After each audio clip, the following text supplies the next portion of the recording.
Bueno, buen día. Estaba escuchando atentamente lo que decía Walter.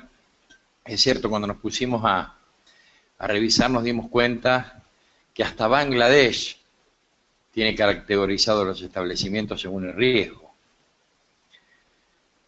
No es en detrimento de Bangladesh, bajo ningún punto de vista, al contrario. Yo siempre pongo, hablando con mi señora, y charlamos mucho porque tuvimos un caso en la familia de síndrome urémico hemolítico. Y yo creo que sigue siendo una enfermedad que nos sigue alertando y no le estamos dando, no le estamos prestando atención a lo que nos está diciendo. El síndrome urémico hemolítico en nuestro país sigue castigando durísimo a los chicos. Muy duro. Y es la enfermedad de la educación, porque estamos en nuestro país, como decía recién Walter, con los cursos obligatorios a manipuladores de alimentos. Algo está fallando. Es la enfermedad del control, porque en realidad, bien dijo Walter, la inocuidad es responsabilidad del que elabora. Pero algo está fallando en los controles. Tanto del autocontrol que obligatoriamente debe tener cualquiera que elabore, troce, fraccione, envase un alimento, y también del Estado.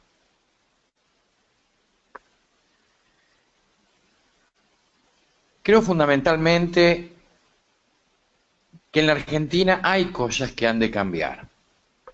Y yo creo que el Código Alimentario Argentino, coincido totalmente con Walter, el Código Alimentario Argentino es obsoleto. Ha quedado anacrónico, obsoleto, fuera de tiempo. Nuestros funcionarios se manejan con el artículo 14 del decreto 2126 del 71, que habla netamente de la inspección.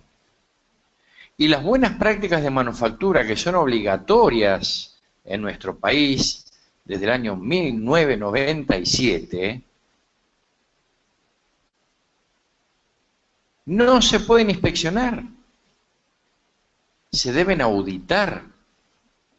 ¿Cómo inspecciono una buena práctica? Inspeccionar es observar. Yo puedo inspeccionar esta notebook, puedo inspeccionar este vaso, pero yo no puedo inspeccionar la aplicación de una buena práctica en un establecimiento.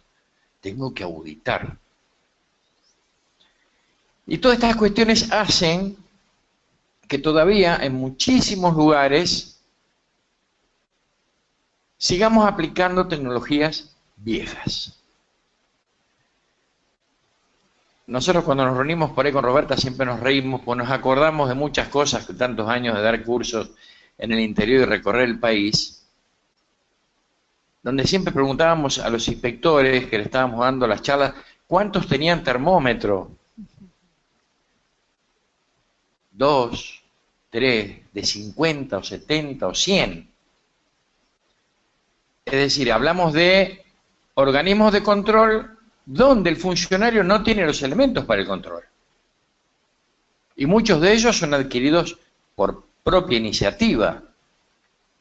Es lo mismo que yo llame a un médico y no tenga un estetoscopio y me ponga la oreja en el corazón. En mi caso no va a escuchar nada por la capa de grasa.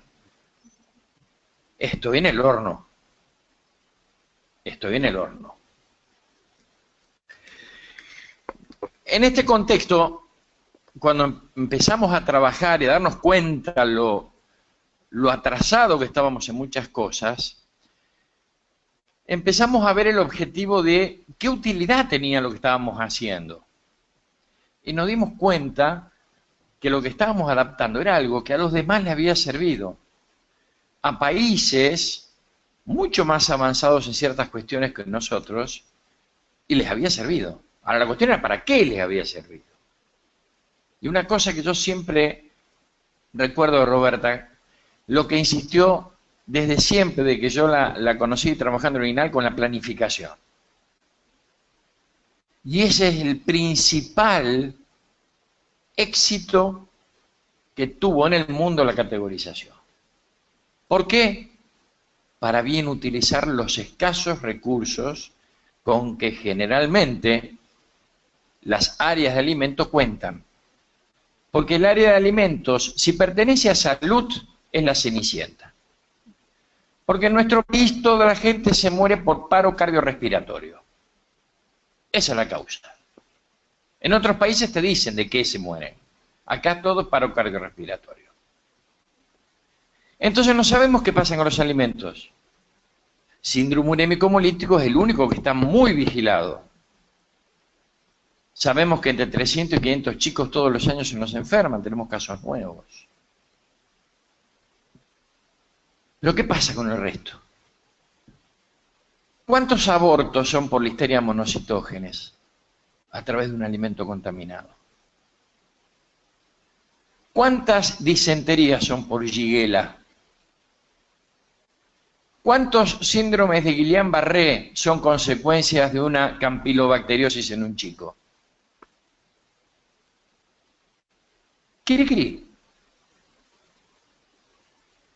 Y esas son realidades que nosotros como profesionales, como técnicos, como colegas en el área de alimentos,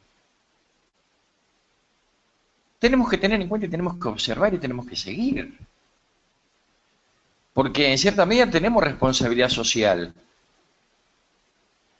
Los que trabajen o no trabajen en la función pública, tenemos todos una responsabilidad social, los que hemos seguido este tema maravilloso que es el de los alimentos.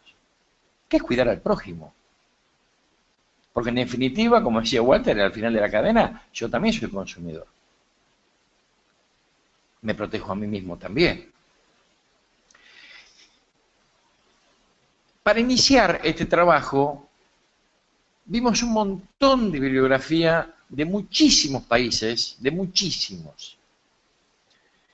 Algunas categorizaciones realmente no tenían un sustento científico o técnico suficiente o normativo suficiente, pero la gran mayoría estaba muy bien asentada en principios técnicos y fundamentalmente en lo que era peligros.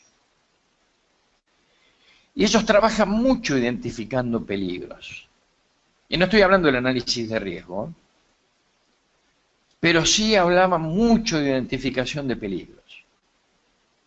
Y ahora lo vamos a ir viendo, a medida que vamos viendo la metodología, la importancia que tiene esto.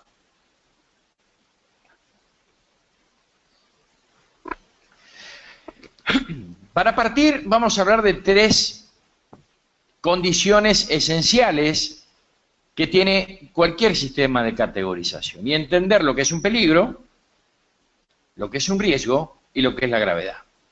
¿Sí? 3 de los elementos básicos para poder interpretar la situación que se puede vivir en un determinado establecimiento o una determinada actividad. Vamos a empezar con peligro. ¿Qué es un peligro? Por ejemplo, una suegra. Peligros sí los hay. Los peligros siempre están. Siempre están. Dependerá que se termine produciendo una enfermedad de la condición inmunológica del hospedador, de la condición de conservación del alimento, o bien de la patogenicidad de ese peligro. Pero siempre está. Y ahí es donde nosotros tenemos que empezar a hablar de potencialidad, peligro potencial. Siempre hay un peligro potencial. Mayoritariamente los peligros tienen nombre y también muchas veces apellido. Un peligro es Salmonella entérica, Shigella dysenteriae, Campylobacter jejuni, Trichinella spiralis, virus Norwalk. Y esto es muy importante, nosotros como profesionales, como técnicos del área de alimentos, cuando tengamos que definir peligro, lo tenemos que definir con precisión. Materia fecal no es un peligro. Cabello no es un peligro. Es la carga microbiana que puede traer el peligro. Entonces, cuando hablamos de identificación de peligros, tenemos que ser muy concretos y expresar bien la terminología. Como yo le decía, potencialmente siempre están. Nosotros cuando entramos en un establecimiento a auditarlos, tenemos que saber o prever a qué peligro nos vamos a enfrentar en ese establecimiento. Y eso va a depender del tipo de producto que elaboren y de la complejidad de la tecnología que se aplique. Los peligros pueden o no eliminarse. No siempre puedo eliminar un peligro. Difícilmente, si un filet de salmón rosado viene contaminado con Listeria monocytogenes en superficie, difícilmente en un establecimiento que elabora sushi o sashimi, yo lo puedo eliminar. Si no aplico ninguna tecnología de eliminación. Pero mínimamente lo que debo buscar es reducirlo a valores aceptables para la salud del consumidor.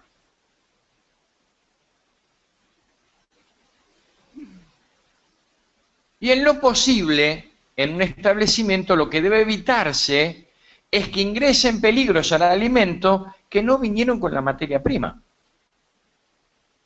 Y ahí es donde tiene valor la buena práctica.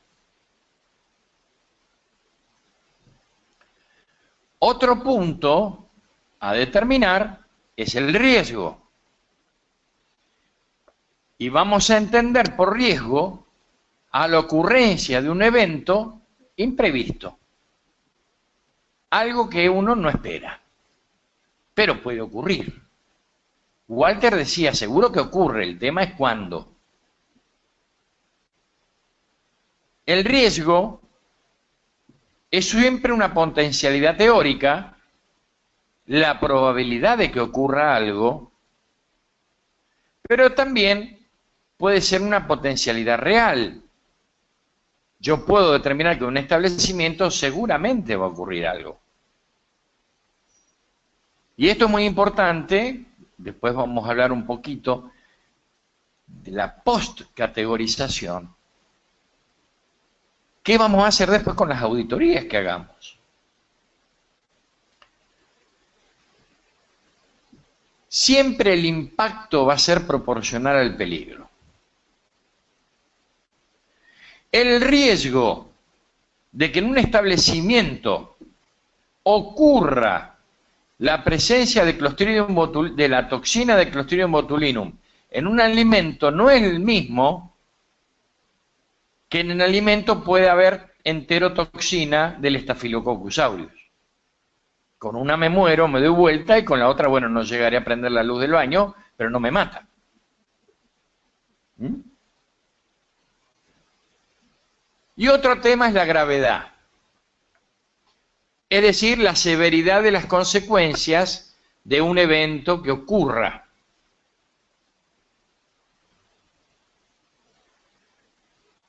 Ya la severidad de las consecuencias de un peligro están estandarizadas por la Organización Mundial de la Salud. No hace falta que hagamos nada. Es copiar y pegar. Porque ya la Organización Mundial de la Salud, desde el año 2010, los tiene perfectamente estandarizados. Perdón, desde el año 2001 la tiene perfectamente estandarizada. Está relacionada la gravedad directamente con el peligro. Habíamos dicho antes, no es lo mismo toxina de Clostridium botulinum que la toxina de la enterotoxina del Staphylococcus aureus. La severidad de un peligro o de las consecuencias de que un peligro llegue a un consumidor no es modificable. Yo no puedo modificar la gravedad de la toxina botulínica o la gravedad de la toxina paralizante de los moluscos. Eso no lo puedo modificar. Ya biológicamente las toxinas tienen su sistema de acción, o los microorganismos, lo que fuera el peligro. Y volviendo a las suegras, vamos a hablar un poquito de la amenaza. La amenaza es un peligro latente. Es decir, en todo establecimiento yo tengo peligros potenciales. Por lo tanto, siempre hay una amenaza. La cuestión es cuándo se va a manifestar la amenaza. Siempre es predecible. Una vez alguien me decía, mira, el accidente es lo que no es predecible. Es algo que ocurre fortuitamente, impensado, en el lugar y tiempo. En cambio, un incidente es algo que tiene que ver con una ocurrencia que potencialmente puede darse. El tema es que vos no estés prevenido para eso. Es decir, yo puedo predecir si un establecimiento es de alto riesgo, que en algún momento haya algún problema. Pero si yo no sé determinar si un alimento es potencialmente de alto riesgo o de bajo riesgo, estoy inerme, yo no sé por qué lado se va a escapar el tiro. Siempre genera potencialidades la amenaza. Nadie se cubre si no se siente amenazado. Nadie se protege si no se siente amenazado. Nadie es vulnerable si no existe amenaza. Y acá vamos a hablar bastante de vulnerabilidad de los organismos de control. Porque nunca pasa nada hasta que pasa. 12 de septiembre, 2017. Hotel de superlujo, Puerto Madero. Catering. A debacle. Aparentemente, intoxicación por toxina de Staphylococcus aureus. Una embarazada internada en terapia intensiva. Empresa de catering. ¿Qué hicieron enseguida? Le echaron la culpa a los mariscos. Y lógico, porque nadie lo come nunca. Y esa toxina vino por qué linda manito tengo yo. O me aprieto los granitos de pus para que la crema salga más amarilla.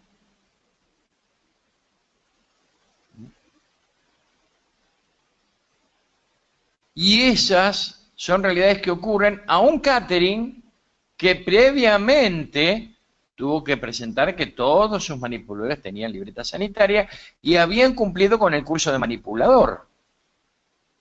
Menos mal.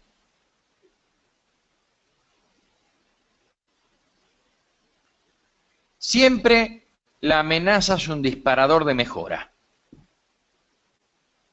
Hoy decía Walter, si nos controlan somos mejores. La amenaza hace eso. Vos sabiendo que tenés la espada en la nuca, siempre tratá de moverte lo menos posible. No sea cuestión que te corten. Mientras exista la amenaza, seguramente va a haber mejora. Pero si no conocemos la amenaza, no existe mejora. Si no sabemos cuál es la amenaza o cómo estamos amenazados, la mejora no existe. Y ahí habla de un cinturón de seguridad para la suegra. Está bueno el chiste. Está lindo. ¿Cuántos van a poner de ahora en más esto en el coche?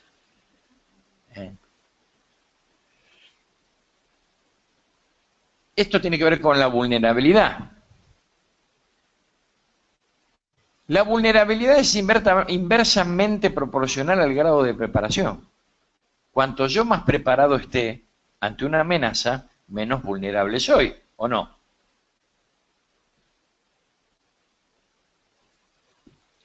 Está relacionada con la capacidad de respuesta. Y acá, desde el punto de vista de los organismos de control, si yo tengo 20 inspectores y uno solo tiene termómetro y ese termómetro lo compartimos, y bueno, estamos en una situación bastante compleja, desde el punto de vista del grado de respuesta. Mi vulnerabilidad, perdón, va a ser mucho mayor que si todos mis inspectores tienen los elementos necesarios para poder hacer el control como corresponde. Porque si no dependemos de las papilas que algunos tienen, térmicas en la palma de la mano o en el dorso de la mano, que tocan la heladera y ya te dicen la temperatura. Y esas son realidades en nuestro país, ¿eh? Yo no estoy mintiendo. Tengo testigos acá al lado. Y es una realidad en cuanto a la capacidad de respuesta. La vulnerabilidad, por ende, es conceptualmente modificable. Yo la puedo modificar. El organismo de control la puede modificar.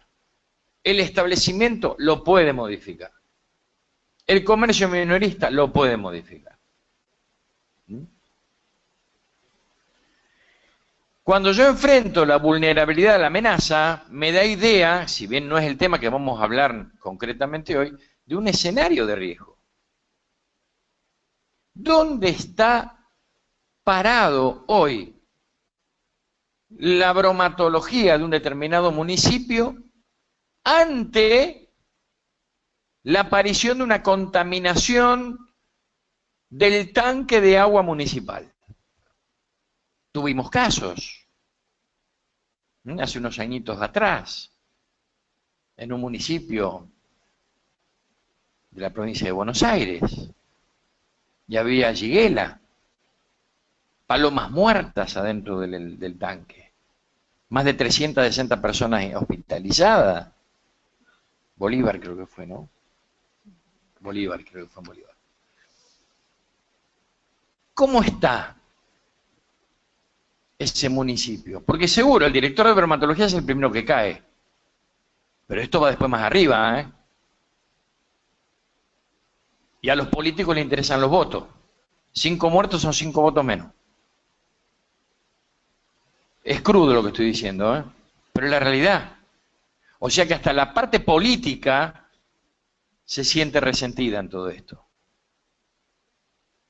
Vuelvo a repetir, tomando conciencia de que las bromatologías son las cenicientas y es a la que menos se la pertrecha. Y hasta terminan siendo el lugar donde van aquellos que se lo sacan de encima de otras áreas. Entonces tenés en bromatología alguien que trabajaba en transporte, otro que trabajaba en mecánico y otro que era barrendero. Y hay que formarlos y evitar que se deformen. A buen entendedor, pocas palabras. El escenario de riesgo da siempre idea del impacto en la sociedad, del impacto en el establecimiento, del impacto en el organismo de control y del impacto político institucional. Porque acá la ligan todos. El tema alimento es importante cuando hay un problema. Después se olvida. Después desaparece del mapa político. Yo entiendo que en salud hay muchísimas cosas importantes, pero alimentos también, ¿eh? Y es tan importante como la enfermedad celíaca, y es tan importante como la madre soltera, y es tan importante como los planes materno-infantiles, que son importantísimos. Alimentos también. Pero hoy no lo es.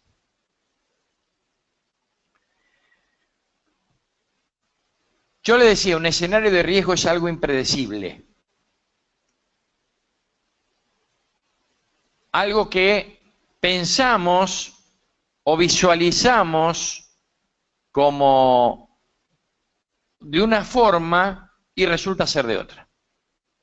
Hoy los municipios, la provincia y la nación, salvo honrosas excepciones en las cuales están obligados a trabajar en escenarios de riesgo, fundamentalmente para áreas de exportación, fundamentalmente para enfermedades infectocontagiosas, que eso sí en salud se trabaja mucho, en escenario de riesgo, en alimentos no.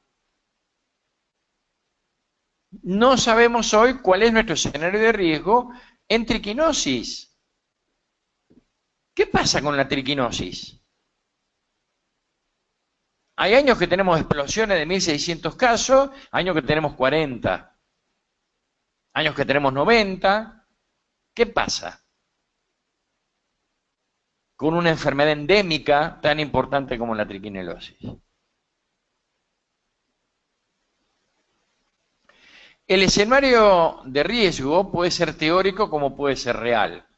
El escenario real lo voy a obtener después de la auditoría de un establecimiento, o de haber hecho una evaluación de todos los establecimientos en forma teórica. Y yo ahí voy a poder decir, ay, ¿dónde estoy parado? Renuncio antes de que explote. Permite planificar y racionalizar lo que le estábamos diciendo recién. No saben lo difícil que es con la luz. Yo voy a declararme inocente igual. Permite tener referencias a priori en cuanto a la amenaza. Permite demostrar numéricamente. Roberta hablaba de estandarización de índices. Permite establecer riesgo potencial desde el punto de vista numérico. Yo puedo demostrar por qué algo es de alto riesgo o de bajo riesgo, no una presunción subjetiva. Permite analizar potenciales situaciones, permite establecer exigencias documentales. Yo un establecimiento de alto riesgo no le voy a pedir, no debería, pedirle lo mismo que a una venta de ropa. Hoy habilitaciones y permisos, que son las que generalmente habilitan los establecimientos, dicen, ¿cuánto mide 2x2? Perfecto. Ventilación al fondo o al frente, al frente. Bien. Vaya señora, ahí tiene la habilitación. ¿Qué va a hacer usted? Voy a cocinar comida hindú. Y encima, viste, te la cocinan todo vestido de hindú. Que vos no sabes si vas a comer o te va a leer la bola de cristal y te va a decir lo que pasa. ¿Es real o no es real? Las bromatologías no habilitan nada. Te llaman cuando ya está el caso moribundo. Y te encontrás que un establecimiento tiene 40 operarios, elabora catering para hospitales, tiene 2x2 y la campana extractora de humolones no existe. La gente no hizo el curso, los pisos no existen, las heladeras tienen cualquier temperatura. Uno va sobre el hecho consumado.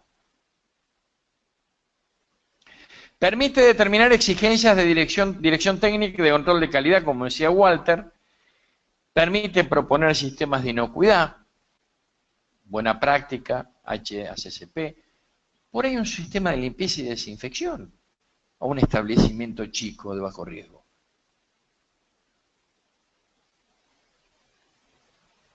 Y vamos a entrar ahora en la secuencia. Vamos a hacer la secuencia, o vamos a tratar de explicar la secuencia de la categorización.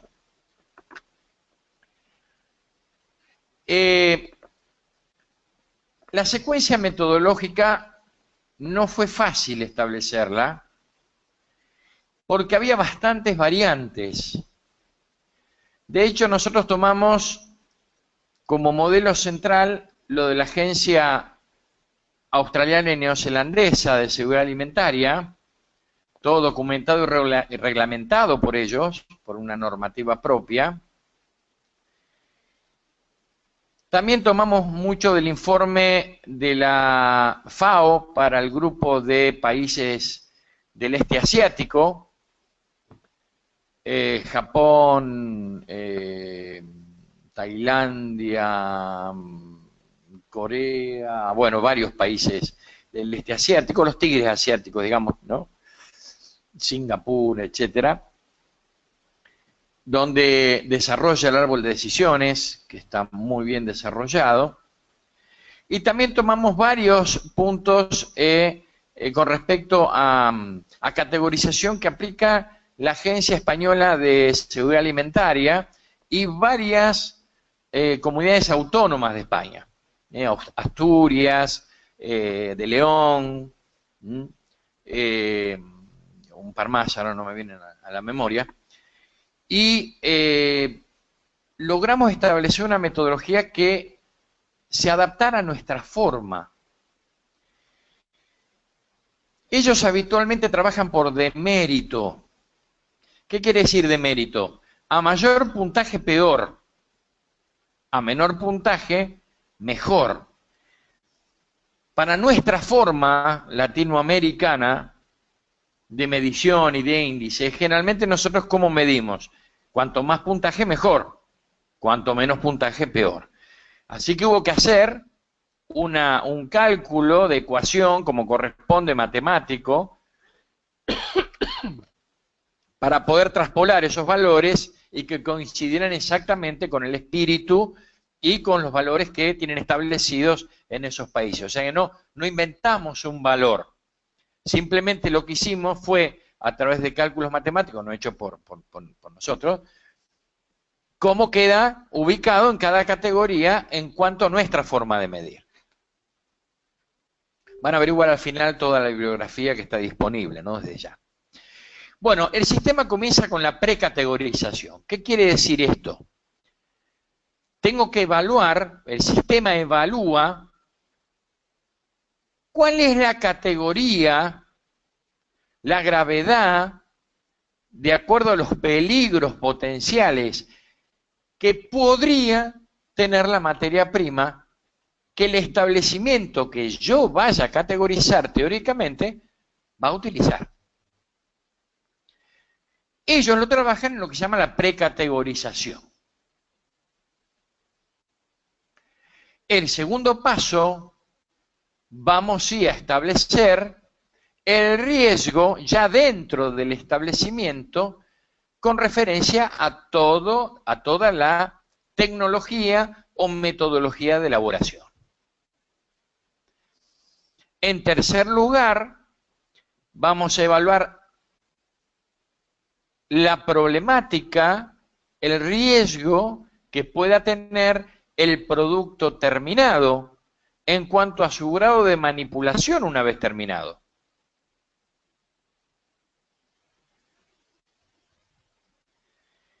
Y además, vamos a evaluar el universo al cual ese producto terminado va a llegar. Porque no es lo mismo una pyme que va a abastecer a poca gente o una pizzería de barrio que va a abastecer a poca gente que una fábrica como por ejemplo Paladini que elabora para todo el país o una fábrica de helados que elabora para todo el país. ¿Por qué? Porque el impacto va a ser mucho mayor en el caso de que ocurra un evento, un incidente alimentario. Y por último, con todo esto, vamos a establecer la categorización o categoría de riesgo del establecimiento que nosotros estemos evaluando.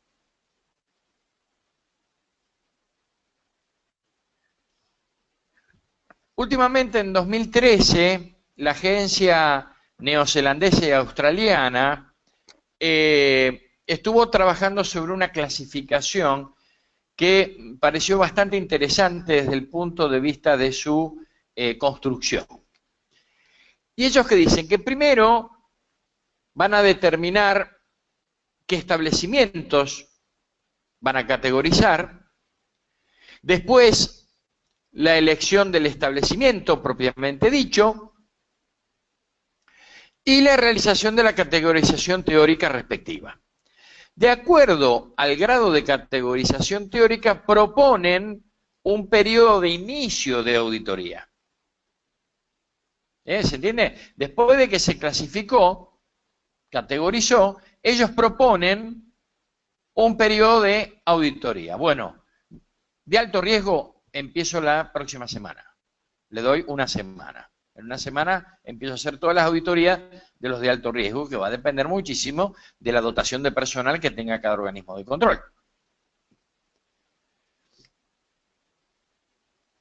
Una vez que yo establezco las prioridades, es decir, Lógicamente, la doctrina indicaría que uno debería empezar por los de mayor riesgo, los de mayor riesgo sanitario teórico, auditar. ¿Se entiende?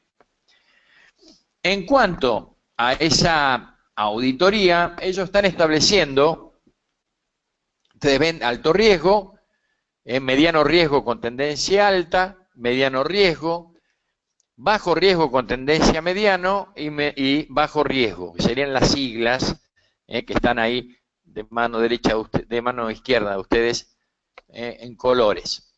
Y ahí le dan prioridad.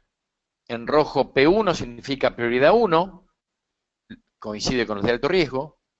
Prioridad 2 con los de mediano riesgo con tendencia alto. Prioridad 3 a los de mediano riesgo. Prioridad 4 a los de bajo riesgo con tendencia a mediano y a los de bajo riesgo. Vamos a empezar entonces ahora con la precategorización. Para precategorizar, si bien lo íbamos a ver un poco después, a mí me gustaría ahora, porque es más entendible, si lo hacemos con un ejemplo ya desde el vamos, porque es más práctico. Podemos elegir, tenemos actividades cualesquiera. Ustedes saben que además hay un accesorio complejo. Generalmente cuando se habilita una actividad, no se habilita un solo rubro, se habilitan varios rubros. Carnicería, granja, venta de huevos, blan, blum, blum. Ni hablemos de un hipermercado o supermercado donde tenés un montón de rubros. Pero no vamos a hacer muy complicado porque si no, no nos vamos más. Entonces vamos a tratar de elegir algo más o menos sencillo como para que sirva a la actividad. ¿Alguno quiere proponer alguna actividad a categorizar?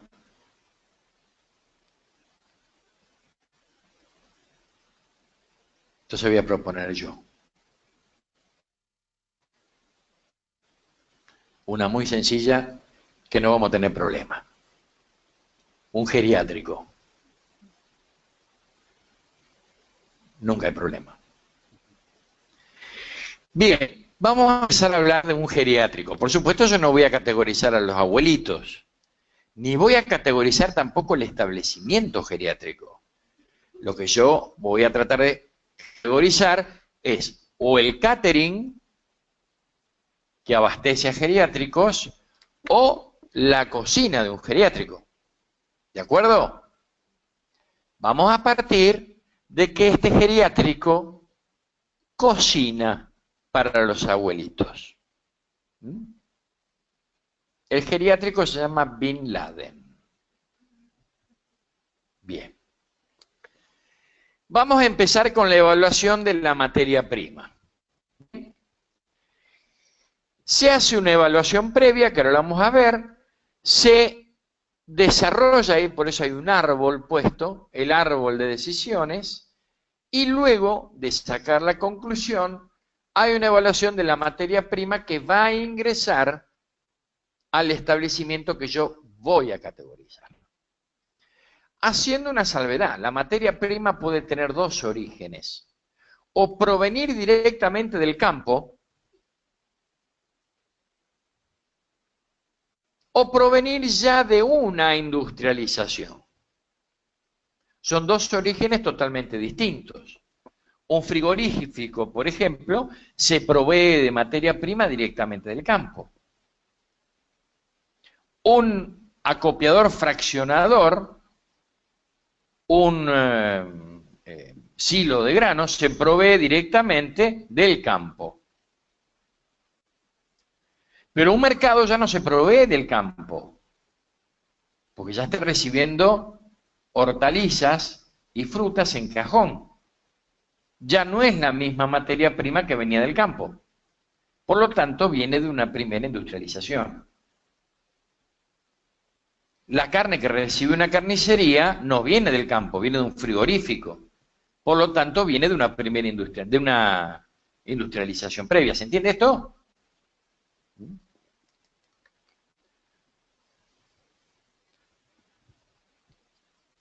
¿Qué pasos deben seguirse para la precategorización? En primer lugar, vamos a seleccionar el establecimiento. Una crítica muy importante a los municipios y fundamentalmente a las direcciones de bromatología, perdónenme que les diga direcciones de bromatología, pero yo soy de la vieja escuela, para mí sigue siendo bromatología, aunque sabemos el sentido más amplio del control de los alimentos, pero las áreas de control de alimentos, las áreas de bromatología, generalmente nos llevan su propio padrón. Y es fundamental saber qué actividades alimentarias yo tengo en mi ciudad, dentro de mi ejido, dentro de mi obligación. ¿Cómo no voy a saber cuántas pizzerías tengo? ¿Cómo no voy a saber cuántas panaderías tengo? Y otro día le estaba criticando al propio director de bromatología de la ciudad de Buenos Aires. Digo, ¿cómo no tenés tu padrón? Claro, es tanto lo que hacen por ahí, es lógico. Más de 56.000 establecimientos y hay 60 inspectores. Muchos no pueden hacer, pero es mucho el bagaje de información. Pero hay que procesarla esa información. Es oro en polvo esa información para un organismo de control. Entonces, primero elegir la actividad del padrón. Nosotros que hemos elegido cocina de geriátrico, para no tener problemas. Tengo que listar las materias primas o productos que utilice como materia prima, que habitualmente va a utilizar una cocina de un geriátrico. Bueno, ahí nos sentamos y empezamos a escribir. Por eso este trabajo no es para que lo haga una persona. Este trabajo es para que lo haga un municipio, un equipo, que de paso aprendan a trabajar en equipo, que es sumamente importante. Entre todos se haga la categorización, y la categorización se hace una sola vez y para siempre. Salvo que se modifique alguna circunstancia que haga obligatorio cambiar la categorización. Porque no es lo mismo que yo categorice un establecimiento que elabora chacinados y salazones en Santa Fe, que el que elabora salazones y chacinados en Río Cuarto, o que elabora salazones y chacinados en Pomán, en Catamarca. La categorización debe ser local. Acá no se puede copiar y refritar. Ah, mirá, ya tiene la categorización tal, hace la misma. No, no sirve. Porque los peligros tienen distinta presentación en cada localidad. Yo tengo localidades donde la triquina es endémica y otras donde no. Triquinosis no es lo mismo en Ciudad de Buenos Aires que en Luján, o en Galvez, en Santa Fe, o en la periferia de Rosario, en Formosa. Es local, hay que hacerlo localmente con las realidades locales. Y ahí es donde adquiere gran importancia la categorización. Entonces lo que debo hacer es listar todas las materias primas que potencialmente va a recibir una cocina. Pero son un montón. Bueno, agrupémoslas. Hortalizas y frutas frescas, carnes frescas, congeladas, huevos, lácteos. Agrupémoslo por producto. Ahora viene la otra más complicado. ¿Qué peligros potenciales pueden tener esas materias primas que va a utilizar la cocina del geriátrico? ¡Apa! Cuando hicimos el trabajo, recurrimos a alguien que ya lo había hecho. Porque hay gente que ha hecho muchas cosas y a veces no afloran. Y entonces recurrimos al Internacional de Microbiología, que en el volumen 6 ya estableció los peligros de acuerdo al tipo de alimento. Se tomó el trabajito de tomar estadísticamente en el mundo cuál era la mayor casuística de peligros que se detectaban en determinados alimentos. Ya estaban. No tuvimos que andar haciendo otro trabajo de investigación para determinar qué peligros podía haber en cada materia prima. ¿Se entiende? Por lo tanto, simplemente se recurre, esto no lo van a poder bajar, no van a poder googlear o bajar a internet, porque está bloqueado, únicamente hay que adquirir el volumen 6, o ir a una biblioteca donde lo tengan. Y ahí tienen toda la planilla. Una vez que yo listé los peligros potenciales que pueda haber en la materia prima que ingresa a la cocina de un geriátrico, tengo que determinar cuáles tienen mayor riesgo, cuáles son más peligrosos, cuáles son los de mayor gravedad, cuáles me van a matar a una persona, potencialmente, cuáles me la van a enfermar pero no me la van a matar, y cuáles en realidad son prácticamente insignificantes las consecuencias. Eso también está. Eso ya lo hizo la Organización Mundial de la Salud, en un trabajo en 2001. En la Organización Panamericana de la Salud, la Organización Mundial de la Salud. Vamos a nuestro ejemplo. Vamos a ser muy sencillos, no es así, pero lo voy a hacer sencillo para el punto de vista metodológico.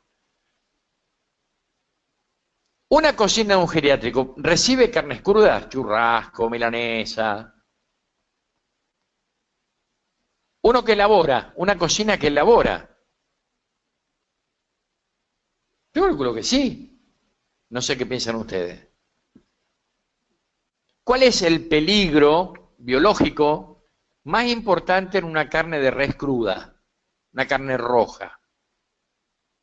Podríamos decir, por ejemplo, Escherichia coli, formadora de cigartoxina o no. ¿Puede ser o no? No hace falta que esté picada la carne. Si se pica ahí tenemos más problemas. Pero en superficie puede estar o no puede estar. Salmonella entérica, ¿puede estar o no puede estar? Staphylococcus aureus, ¿puede estar o no puede estar? Se va enseguida. Deja la toxina, desgraciado no. Listeria monocitógenes, ¿puede haber o no puede haber? En una hortaliza cruda, en lechuga, por ejemplo, hortaliza de hoja liviana que se usa para ensalada, ¿se ha detectado Escherichia coli? Sí. ¿Se ha detectado listeria monocitógenes? Sí. Vamos a quedarnos con esos dos nomás. Porque los lácteos podemos suponer, como vienen de industrialización, muy difícil que tengamos un problema en los lácteos. Hay que ser muy mugriento porque en un queso fresco haya algo. Mozzarella es otra cuestión. Pero a los viejitos mozzarella no le dan. Es de mucha calidad. Bien. Vamos a quedarnos con esos productos. Escherichia coli STEC. Tenemos que ir a la bibliografía, Organización Panamericana de Salud, y nos va a decir que es un peligro de alta gravedad. Escherichia coli STEC es de alta gravedad. ¿Por qué? Porque puede matar.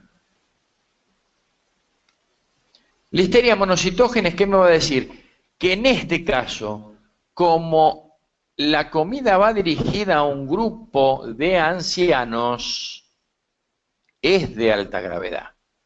Si no, es de moderada gravedad. Pero como va dirigido a población vulnerable, susceptible, es de alta gravedad. Y Salmonella entérica se considera de moderada gravedad. Van a ver que cuando vean la bibliografía dice de gravedad moderada, diseminación potencialmente extensa. Es como dice la bibliografía exacta de OPS. Pero nosotros para reducir decimos que es de moderada gravedad. Desde el punto de vista de la categorización, siempre lo que categoriza la materia prima, me lo identifica, es el peligro de mayor gravedad o la materia prima de mayor gravedad. Aunque el resto sea de baja gravedad, no importa.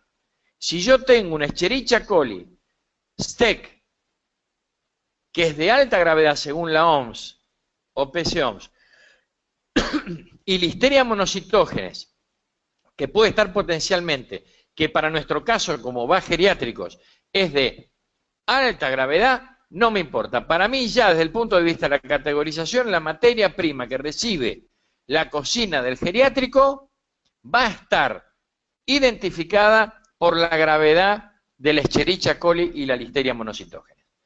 Ya el resto no me interesa. ¿Se entendió hasta ahí? Porque esto va a ser fundamental para ahora entrar a el árbol de decisiones y determinar la potencialidad de que ese peligro de gravedad alta esté en esta cocina. Les dije que el árbol de decisiones partía de dos preceptos. Materia prima de origen directamente del campo o aquella proveniente de una primera transformación. En este caso, lo que recibe la cocina de un geriátrico proviene de una primera transformación. Los lácteos ya han sido industrializados, la carne ha pasado por un frigorífico y generalmente se compra en una carnicería, las hortalizas se compran en un mercado, es decir, ya viene de una primera transformación. Entonces vamos a ir a la segunda tabla, que habla de materia prima proveniente de una primera transformación. Y la primera pregunta que propone FAO 2011 a través de la Asociación de Países del Sudeste Asiático, perdón, es la materia prima que recibirá el proveedor, el que me va a proveer a mi cocina del geriátrico, que yo estoy categorizando. ¿Puede contener un peligro de gravedad alta? ¿Puede tener la carne que va a venir de esa carnicería, Escherichia coli STEC, o Listeria monocytogenes, o Salmonella, que dijimos que era de moderado? ¿Podrá potencialmente esa carne traer alguno de estos dos peligros graves? Y que lleguen con esa carne cruda a la cocina del geriátrico. Yo puedo descartar que la carne va a venir estéril. Puedo decir que la carne va a venir estéril, que no va a contener ninguno de estos peligros. Yo no lo puedo asegurar. Por lo tanto, hay probabilidad. Siempre la potencialidad está. Por lo tanto, voy a decir que sí, que puede tener un peligro grave. Puede haber un peligro de gravedad alta. Ahora el árbol de decisiones me lleva a la segunda pregunta. Me dice, en alguna etapa de la transformación, el proveedor, la carnicería, ¿podría eliminar si lo hubiera una Escherichia coli? El carnicero o el frigorífico, más allá de que hay circulares, de que tienen que hacer en el frigorífico la determinación de presencia de Escherichia coli en las canales, ¿eso me asegura la eliminación de Escherichia coli? En la carnicería, el carnicero puede eliminarme una Escherichia coli STEC. ¿Cocina el carnicero?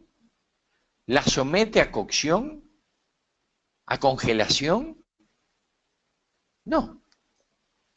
Por lo tanto, no hay una metodología que a mí me asegure que el proveedor de la carne para la cocina del geriátrico puede eliminar la Escherichia coli.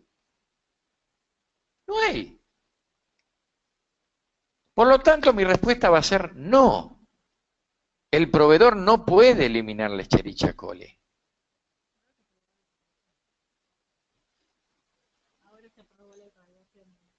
O sea, vamos a tener carniceros todo con radiadores. Es decir, si hubiera una tecnología de eliminación, yo voy a responder que sí, que la puede eliminar. Supongamos que en realidad esa carne viniera de un catering, que ya la trae cocinada. Yo ahí sí puedo decir que hay la aplicación de un sistema de eliminación en el proveedor. Pero acá el proveedor me está proveyendo alimento crudo. Por lo tanto, el que va a tener la responsabilidad de eliminar la posibilidad de que haya una Escherichia coli es el consumidor, ¿o no? El carnicero no la va a eliminar y no sé hasta dónde no va a agregar. ¿Mm? Entonces, si esto lo vemos en el área de decisiones, ahí con el número 1 sería la primera pregunta.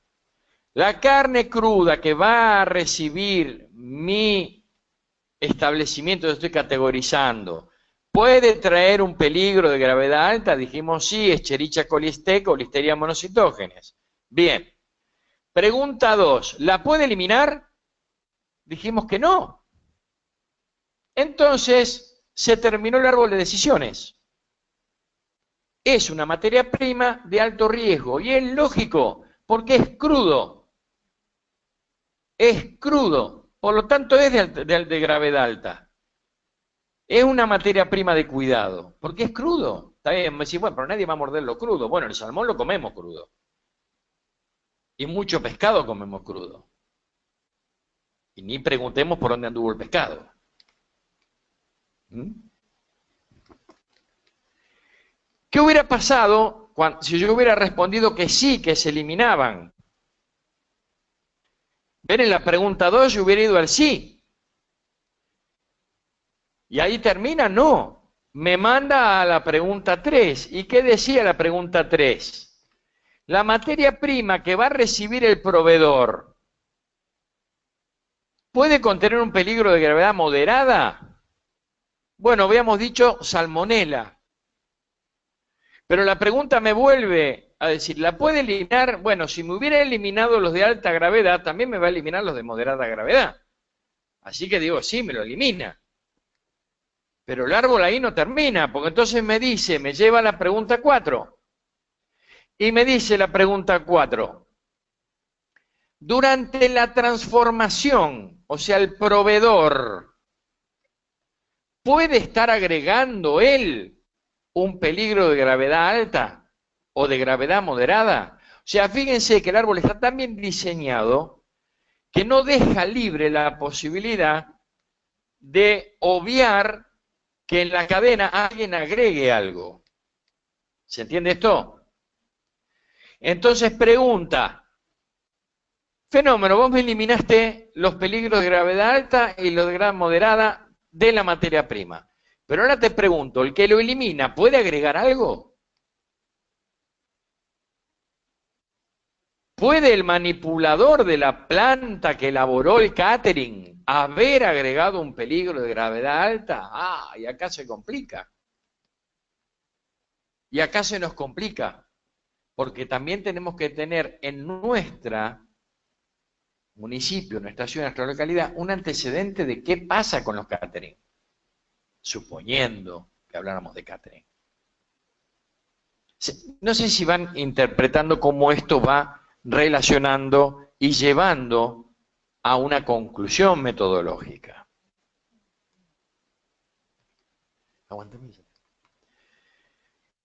Quedamos nosotros en nuestro ejemplo de que la materia prima era de gravedad alta. ¿Por qué? Porque potencialmente podría tener Escherichia coli, STEC, y podía tener además Listeria monocitógenes.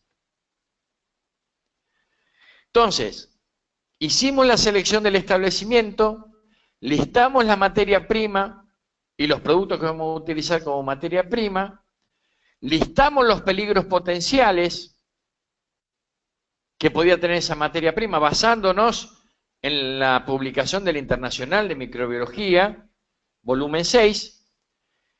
Después seleccionamos aquellos de mayor gravedad, de acuerdo al planteo OPS-OMS, y por último hicimos el árbol de decisiones para llegar a la conclusión de que la materia prima, ahí está el arbolito de decisiones, iba a ser de alto riesgo, gravedad alta. ¿Se entendió esto? ¿Hasta ahí? Sí.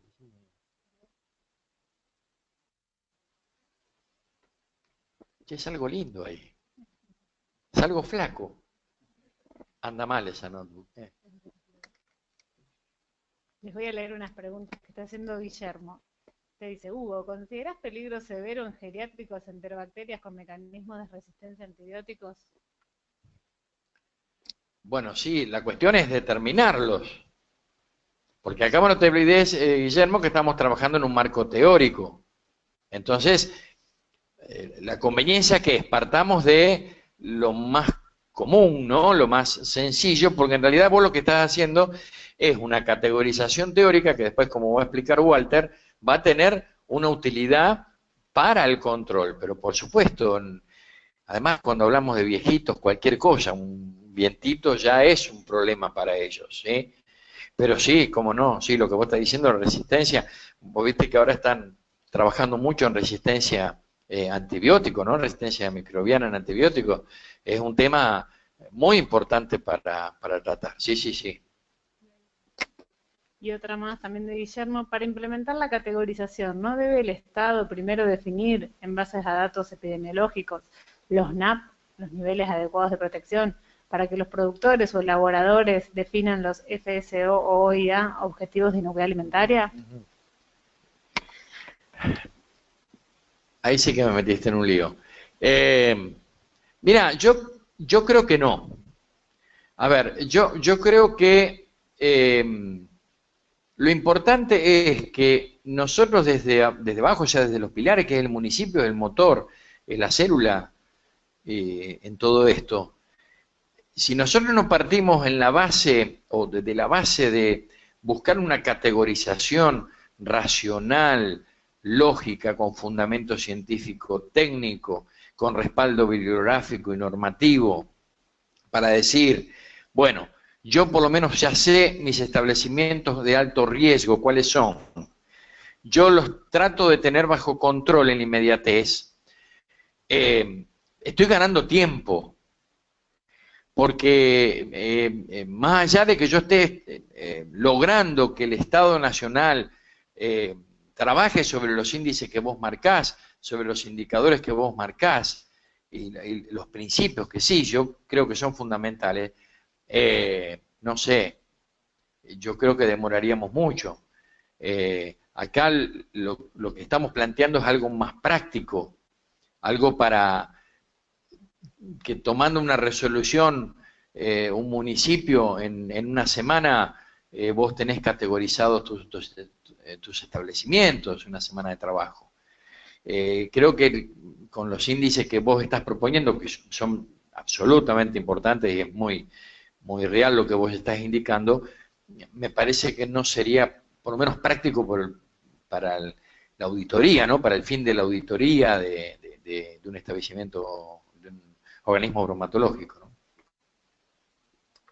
Y después Catalina Romano levantó la mano, no sé si tiene micrófono del otro lado y quiere hacer la pregunta o si lo levantó sin querer. No sé, Catalina, si estás ahí. Capaz hay preguntas acá, ¿no? No sé.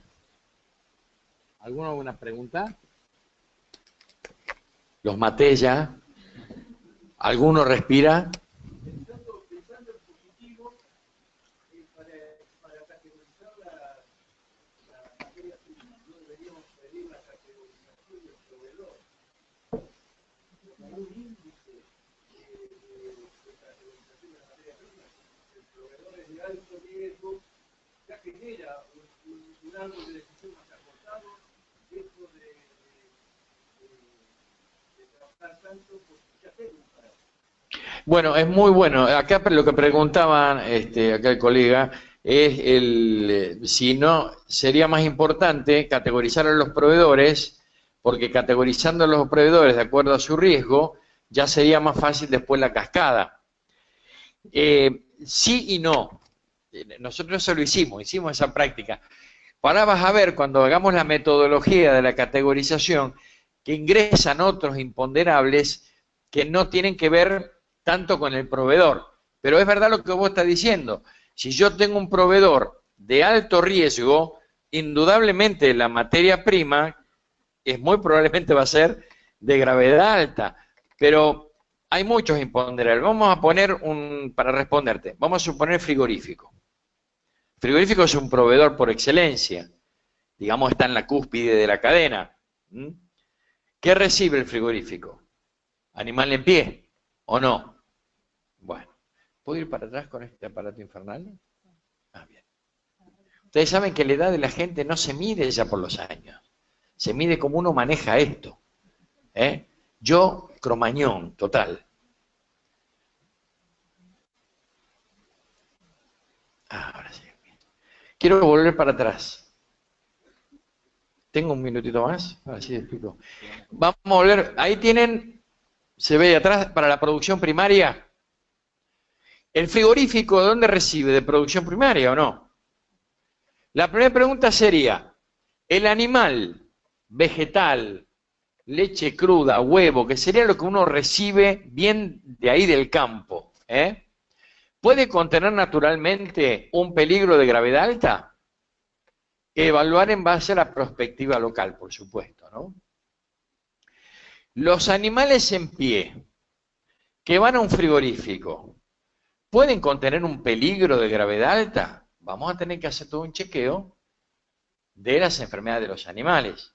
Pero en teoría, al frigorífico deberían llegar sanos, ¿o no? Deberían llegar sanos. Pero no nos olvidemos que en el intestino los animales contienen un mundo inexplorado de gérmenes. Entre ellos, muchos patógenos para el hombre. ¿Me van siguiendo? Bueno, por lo tanto, yo puedo presumir que al frigorífico puede entrar inclusive un animal tuberculoso sin darse cuenta hasta tanto no se produzca la faena. Puede pasar asintomático, no tener síntomas. Y después cuando lo abren resulta que tiene una bruta tuberculosis. ¿Me van siguiendo? Bueno, entonces, yo puedo decir potencialmente que sí, un animal en pie, vivo, va a traer potencialmente alguna enfermedad grave, algún peligro de gravedad alta. Ahora viene la pregunta 2. En el frigorífico, ¿sí? El proveedor, ¿sí? Que sería en este caso, en alguna etapa previa, etapa de la cosecha o previo a la faena o al acopio de distribución, ¿el productor recibe algún tratamiento de eliminación de peligro? En realidad sí. Los animales deberían venir con un tratamiento. Para eso se trasladan un DTE, toda la documentación, las caravanas, etcétera, tiene que tener todo el plan que se hizo de vacunación, de saneamiento del animal. En teoría, sí. ¿Van siguiendo hasta ahí? Por lo tanto, yo debería decir que sí, de gravedad alta. Ahora, ¿puede traer de gravedad moderada? Y también puede traer de gravedad alta que no son susceptibles de tratamiento. Por ejemplo, el tratamiento sabemos que tenemos tuberculosis, tenemos brucelosis, pero salmonela, Escherichia coli STEC, no se aplica ningún tratamiento al animal. Y tiene STEC en el intestino seguro. Seguro. Fasciola hepática, y puede tener. Es un parásito. Es decir, hay muchas enfermedades que el animal puede tener. Entonces acá va a estar la evaluación local. Si localmente yo estoy en una provincia donde tengo triquinosis en forma endémica, por supuesto, si yo estoy hablando de carne de cerdo, ¿sí? La respuesta es no. Yo tengo que considerar que no se elimina. Hay un problema. Yo tengo un problema en mi comunidad. Yo puedo así categorizar al proveedor. Porque yo puedo, al final voy a determinar o que la materia prima, o sea, que provee el frigorífico es de gravedad alta, o puedo decir que no. Porque yo sé que tengo controles y no tengo un problema serio en mi localidad. La cuestión es que hay que definirlo con fundamento técnico. no lo puedo definir así en forma subjetiva. Pero a modo de ejemplo, yo puedo presuponer, a modo de ejemplo, que el frigorífico, la materia prima que sale del frigorífico, es de gravedad baja. Porque si no estaríamos todos muertos. Yo puedo presuponer eso, pero también puedo decir que es de gravedad alta porque es crudo y porque seguro va a tener contaminación que yo no pude controlar en el frigorífico. No sé si me van entendiendo. Si yo hago un análisis rápido, digo, la materia prima que va a salir de un frigorífico es de gravedad alta porque es crudo. No tengo alternativa. Es crudo. Y estoy dejando al consumidor que elimine el peligro potencial. Entonces yo la pregunta 3, la pregunta 2, yo voy a poner que no se puede eliminar. Puedo eliminar varios, pero no puedo eliminar todos. Por eso hay que listar todos los peligros. Yo voy a decir cuáles me elimina, pero hay peligros que yo no voy a eliminar. A pesar de que hayan aceptado el agregado del ácido acético, al final le hayan aceptado ahora que me contaba Roberta la irradiación y la aplicación de bomba atómica, lo que quieran. Pero no van a poder eliminar todo el peligro. Es imposible que eliminen todo el peligro. ¿Qué irradiación van a meter a una media res?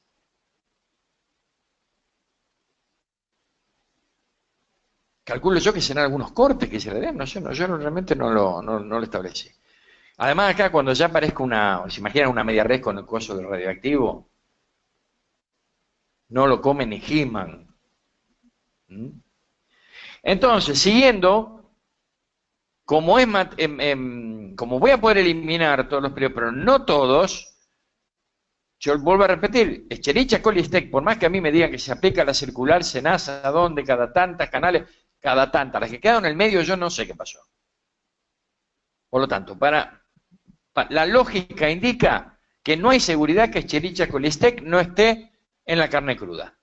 Nadie me lo asegura. Y menos aún si la vaca viene de feedlot. Menos aún. Entonces yo voy a determinar por el árbol de decisiones. Pregunta 1, ¿puede tener peligro de gravedad alta? Sí. ¿Cuáles? Tales. Pregunta 2, ¿me elimina este? Sí, pero esto no. Escherichia coli STEC no. Por lo tanto, es no. La respuesta va a ser que es de gravedad alta. La carne cruda que va a llegar al carnicero va a ser de gravedad alta. Por lo tanto, la materia prima que va a recibir el carnicero es de gravedad alta. Y por lo tanto, lo que el carnicero le va a llevar al resto va a ser de gravedad alta. ¿Sí? Pero puede haber variantes. Puede haber variantes. Y por eso puse el caso de triquina. En la ciudad de Buenos Aires, que la carne llegue con triquina, es insignificante la carne cruda de cerdo. Es prácticamente insignificante, es algo que vos, bueno, ya es un caso puntual que vayas, te compres chancho criado en basural, que te lo regalan, los faenes vos y los vendas, ya es otra cuestión, ya es un debate especial, que los hay, y muchos. Pero nosotros estamos acá generalizando, por lo tanto yo tengo que decir que en la ciudad de Buenos Aires triquina no es un problema. La carne de cerdo no va a ser carne de gravedad alta. Pero yo no sé si en Junín es lo mismo. O si en San Nicolás es lo mismo. No sé. Eso lo va a saber el nicoleño o lo va a saber el junicense. No sé. Bueno, vamos a terminar. Sí. Esto va en la segunda etapa, ¿no? Ahí termina. Marianela Sánchez dice que comparte esta necesidad de una metodología más práctica para los municipios para agilizar, que ella se basa en materia prima y de la época del año, ejemplo, marca de control de carnicerías, comedores, pizzerías y roticerías en el verano. Después Federico Payés Monzón de Misiones nos dice que con los residentes se están poniendo en práctica el árbol de decisiones en sus establecimientos y que lo van a hacer desde la semana que viene. así que por ahí tenemos uno para acompañar. Y acá dicen que nos inviten. Fede. Y Guillermo Ebner, que tiene micrófono, quiere hacer una pregunta. A ver, te vamos a dar la palabra. Vamos a habilitar el micrófono, Guillermo. A ver, escuchamos, espera. Cosa de loco eso.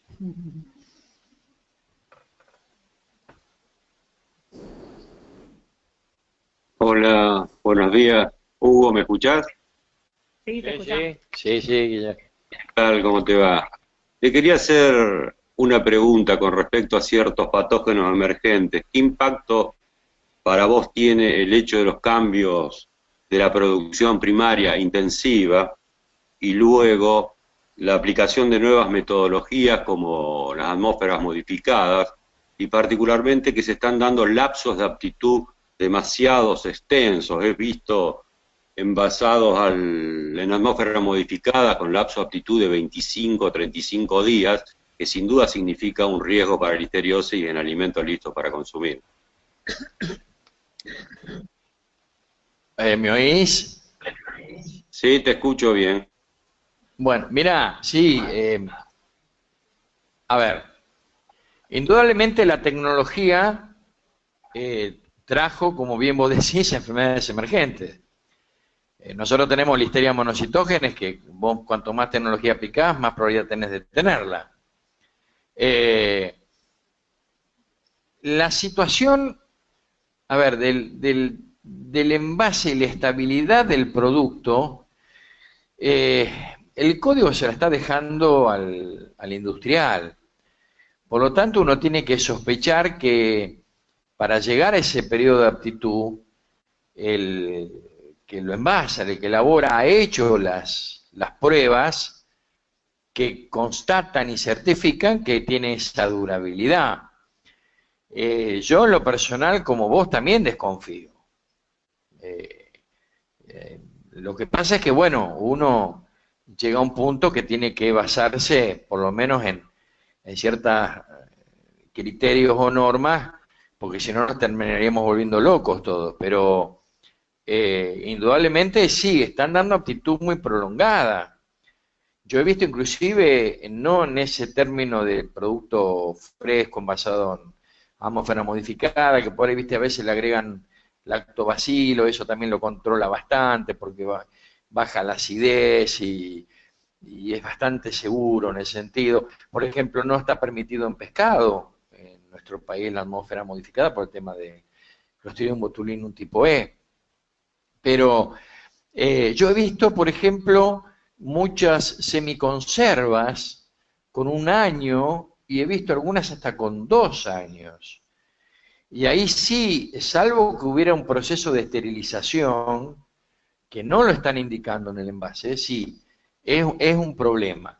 No obstante, para la categorización, para el sistema teórico de categorización, nosotros tendríamos que dar por válido productos que tienen ese tipo de validez, perdón, de duración, de estabilidad. Después, puntualmente, cuando hagamos la auditoría puntual o hagamos la evaluación puntual, bueno, ahí sí ya cambia, ¿eh? Que bueno, en eso es lo que estamos trabajando ahora en la segunda etapa, que es en la postcategorización teórica, hablar de escenarios reales. Pero sí, coincido con vos, sí, a mí también me preocupa. Una cosa para complementar lo que dice Hugo respecto del tema de la aptitud de los productos, al momento del registro del producto, la autoridad sanitaria tiene la capacidad de solicitarle a la empresa los ensayos de estabilidad del producto, los ensayos que demuestran que la aptitud de uso que está dando la empresa están fundamentadas, ¿no? Y eso está establecido en el decreto reglamentario de la ley 1884 cuando habla de las condiciones para el registro de productos. Después hay que ver si esto realmente al momento del registro de productos las autoridades sanitarias lo aplican, pero está establecido la posibilidad de solicitar a la empresa el ensayo de estabilidad correspondiente al producto.